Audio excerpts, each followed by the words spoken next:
Assalamualaikum warahmatullahi wabarakatuh. Alhamdulillahirrabbilalamin. Segala puji bagi Allah subhanahu wa ta'ala. Salawat dan salam senantiasa kita sampaikan kepada Nabi kita, Nabi Muhammad sallallahu alaihi wasallam. Bagaimana kabarnya teman-teman? Selamat datang di Unires Class. Pada kesempatan kali ini kita akan mempelajari materi yang berjudul wakaf ya. Yang berjudul wakaf.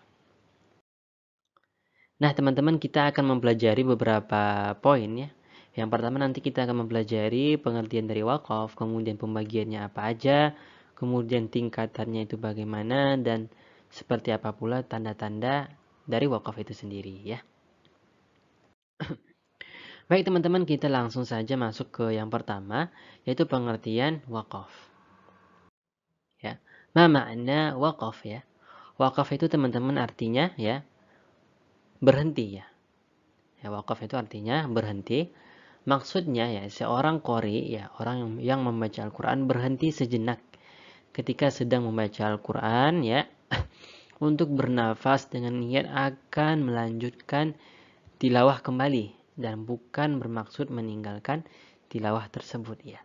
Jadi wakaf itu hanya berhenti sejenak, artinya kita nanti berhenti sejenak dan kita lanjutkan lagi bacaan Quran yang kita baca seperti itu.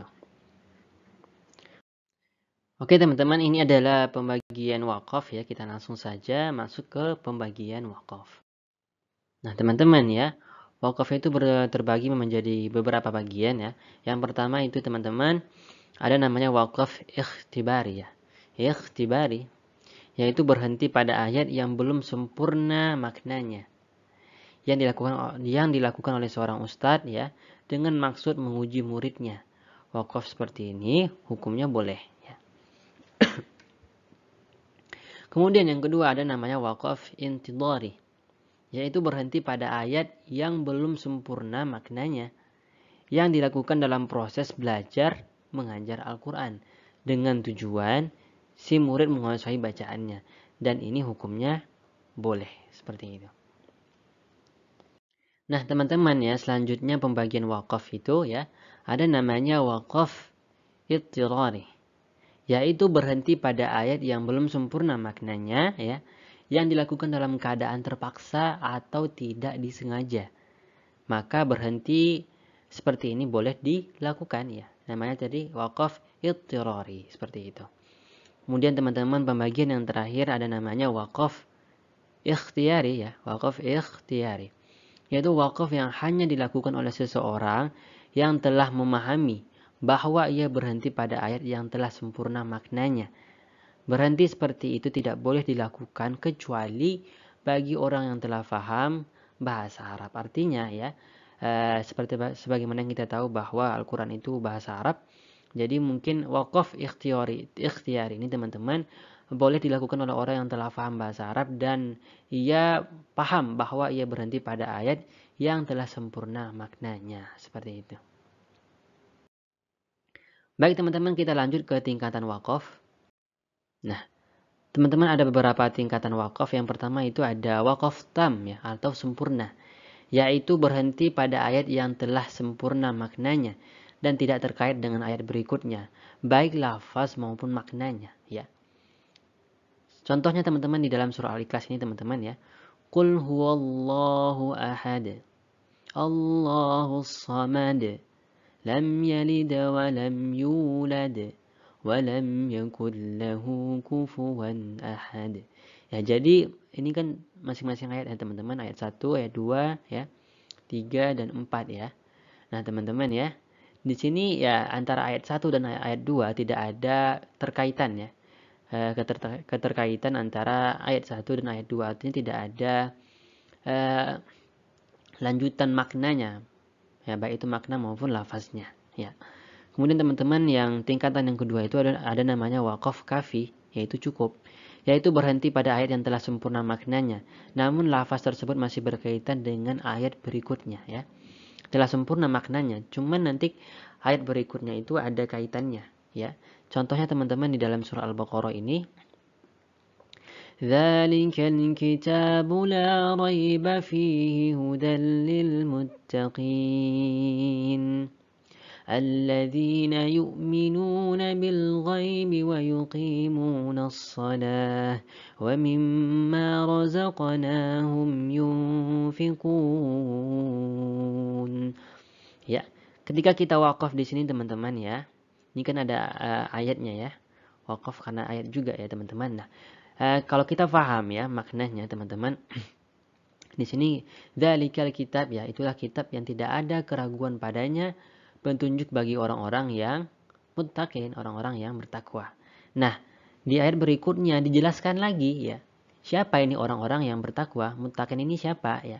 Maka di ayat selanjutnya dijelaskan lagi, alladzina yu'minuna bil ghaib ya, yaitu orang-orang yang beriman kepada yang ghaib, kemudian mereka juga mendirikan sholat dan juga mereka menginfakkan rezeki mereka, seperti itu.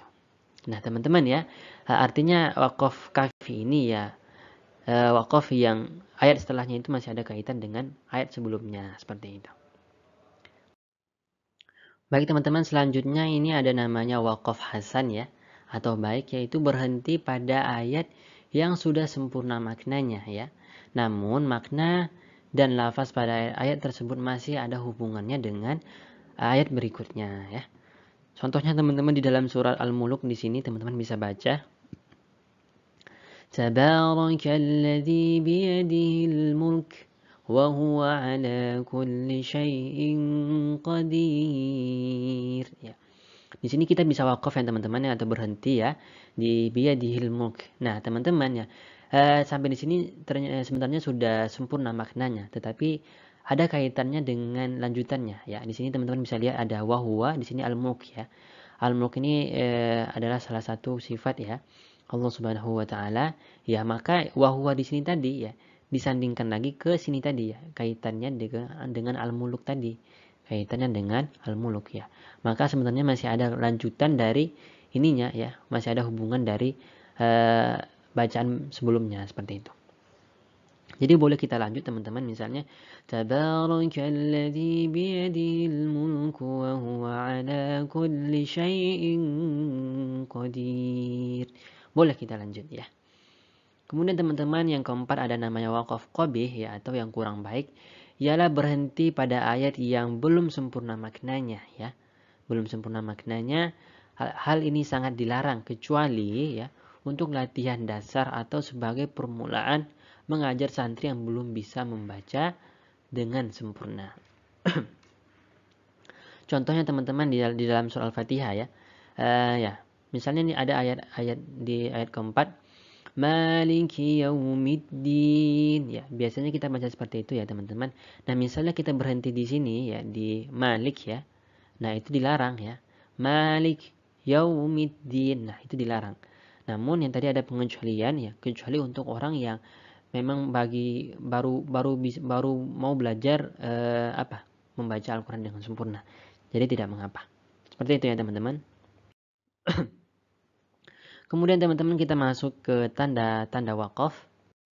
Nah teman-teman, ada beberapa tanda wakaf di dalam mushaf yang sering kita gunakan pada hari ini, yaitu mushaf Utsmani ya.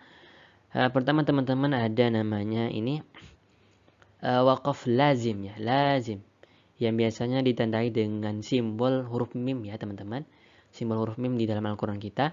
Tanda wakaf ini menunjukkan wajib berhenti. Wajib berhenti artinya tidak boleh kita lanjutkan ya. Contohnya teman-teman ya. Tilka rusulu faddalna ba'dahum ala ba'd. Minhum man kallama Allah. Ya. Di sini teman-teman bisa lihat ada tanda ya, wakaf lazim dengan simbol huruf mim ya. Jadi kita langsung saja berhenti di sini ya, ala ba'. Kemudian kita tidak usah mengulang kembali ya. Ketika kita berjumpa dengan wakaf seperti ini, ketika kita berhenti, langsung saja kita lanjut ke bacaan selanjutnya ya. Ba'dahum ala ba'd. Minhum man kallama Allah. Ya, seperti itu. Kemudian teman-teman, tanda wakaf yang kedua ada namanya la waqaf alaih ya. La waqaf alaih, atau biasanya disimbolkan dengan huruf lam ya. Lam alif ya. Tanda wakaf menunjukkan dilarangnya berhenti ya. Sebagaimana namanya la waqaf, tidak ada wakaf ya alaih padanya. Namun jika terpaksa ya teman-teman berhenti, maka boleh ya, boleh dilakukan untuk mengambil nafas. Tetapi harus diulang lagi dari kalimat sebelumnya. Misalnya teman-teman ya, الذين تتوفاهم الملائكة طيبين يقولون سلام عليكم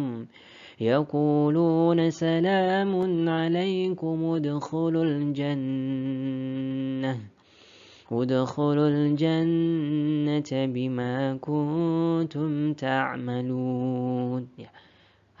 Artinya kita tidak berhenti di wakaf yang di sini ya teman-teman.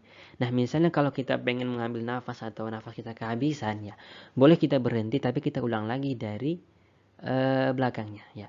Biasanya kalau kita ketemu dengan ayat yang panjang, kemudian kita cuman ada wakaf lazim ya, wakaf la wakaf alaih ini teman-teman ya, kita boleh berhenti di sana tapi kita ulang lagi beberapa kalimat ya, atau beberapa kata sebelumnya untuk kita lanjutkan ke ayat-ayat berikutnya seperti itu. Kemudian teman-teman yang ketiga tanda wakaf itu ada namanya al-wasal aula ya, al-wasal aula. Atau biasanya disimbolkan dengan simbol ini teman-teman di dalam Al-Qur'an sholah ya, seperti itu. Artinya boleh berhenti namun lebih utama kita baca wasal sesuai dengan namanya al-wasal aula ya. Artinya lebih utama kita baca wasal atau kita teruskan. Contohnya teman-teman, ulaika ma'wahum jahannam wa la yajiduna 'anha mahisa. Ya, lebih utama kita lanjutkan. Tetapi boleh kita berhenti di wakaf ini ya. Ulaika ma'wahum jahannam wala yajiduna 'anha mahisa.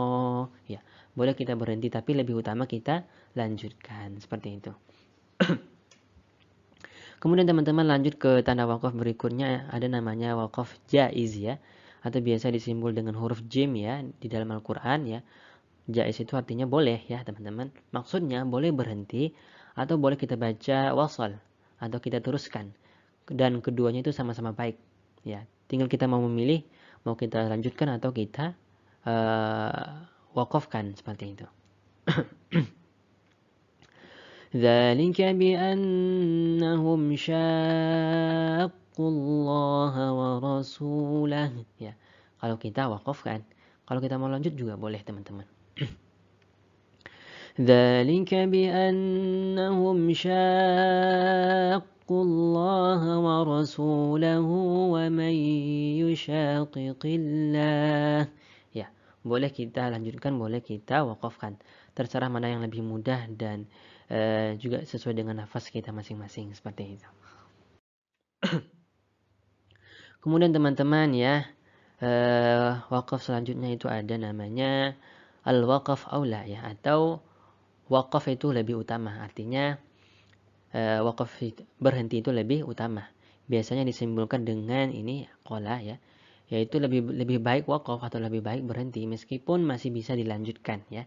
Meskipun bisa dilanjutkan, tapi lebih afdal atau lebih utama kita berhenti di wakaf al-wakaf aula ya, atau biasanya disebut dengan qala seperti ini. Ala innahum fi miryatin min liqa'i rabbihim ala innahu bikulli syai'in muhit. Ya, boleh kita wakaf di sini dan lebih utama ketika kita wakafkan saja seperti itu. Kemudian teman-teman yang terakhir ini ada namanya wakaf mu'anaqah ya, mu'anaqah ya. Dia biasanya disimbolkan dengan titik 3 ya teman-teman, titik 3 kecil biasanya. Yaitu diperbolehkan berhenti pada salah satunya. Tidak boleh berhenti pada kedua-duanya ya. Tidak boleh berhenti pada dua-duanya. Hanya salah satu kita diperbolehkan untuk berhenti ya. Contohnya teman-teman, Dzalikal kitabu la raiba fihi hudan lil muttaqin. Atau salah satu yang pertama teman-teman ya. Di sini kan ada dua ya wakafnya. Dzalikal kitabu la raib fihi hudan lil muttaqin. Nah, gitu juga boleh. Asalkan kita jangan wakaf di keduanya ya, jangan sampai seperti ini teman-teman. Dzalikal kitabu la raib fihi hudan lil muttaqin. Ya, jangan seperti itu. Kita pilih salah satu saja mana yang lebih nyaman kita berhentinya, dan itu sama-sama boleh juga teman-teman. Salah satunya saja ya. Salah satunya saja seperti itu. Oke, baik teman-teman, saya rasa cukup pembahasan tentang wakaf ini. Mudah-mudahan teman-teman bisa memahami dan tentunya bisa mempraktekkannya ketika membaca Al-Qur'an. Saya mohon maaf apabila ada kesalahan kata dan sebagainya. Sampai bertemu kembali di materi-materi selanjutnya. Saya undur diri. Assalamualaikum warahmatullahi wabarakatuh.